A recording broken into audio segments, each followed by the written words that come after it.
Chers amis, la première lecture nous le disait clairement avec Josué et l'assemblée de Sichem.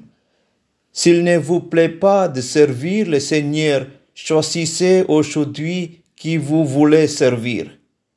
Le Seigneur ne veut pas des gens à peu près décidés, flottants ou incertains. Ces jours-là, en Israël, les choses étaient claires. Oui, plutôt mourir que d'abandonner le Seigneur pour servir d'autres dieux. Nous aussi, nous voulons servir le Seigneur, car c'est lui notre Dieu. Voilà la bonne réponse attendue. Puis, ce fut la deuxième lecture, surprenante, sur un sujet aussi délicat, choquante peut-être, cette soumission les uns aux autres dont Saint Paul nous parle, qui s'exprime dans le lien conjugal.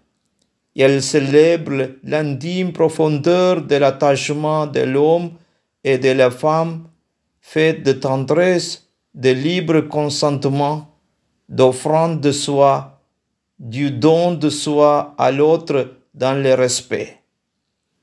Quelle belle figure du Christ passionné pour son Église.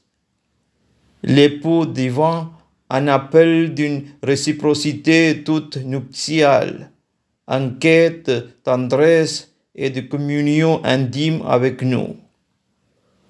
Aujourd'hui, c'est le dimanche du choix. Jésus, constant dès le départ de plusieurs disciples, demande à ses apôtres, « Voulez-vous partir vous aussi ?» Et Josué, dans la première lecture, pose aux gens de son peuple la question suivante. S'il ne vous plaît pas de servir le Seigneur, choisissez que vous voulez servir. À la fin de l'évangile d'aujourd'hui, Pierre nous offre une profession de foi d'une grande beauté. À qui irons-nous, Seigneur? Tu as les paroles de la vie éternelle. Réponse modeste, humble même, mais combien significative. De nos jours, comme au temps de Jésus et au temps de Josué, un grand nombre de chrétiens abandonnent leurs convictions religieuses pour suivre d'autres dieux et d'autres idoles. L'argent, le prestige, la carrière, les honneurs, le bien-être, la science, les progrès techniques. Il n'y a rien de très nouveau dans tout cela. Le Christ demande à chacun de nous ce dimanche, voulez partir vous aussi. La fidélité au Seigneur sera possible seulement si nous entretenons l'amour et la confiance que nous avons envers lui.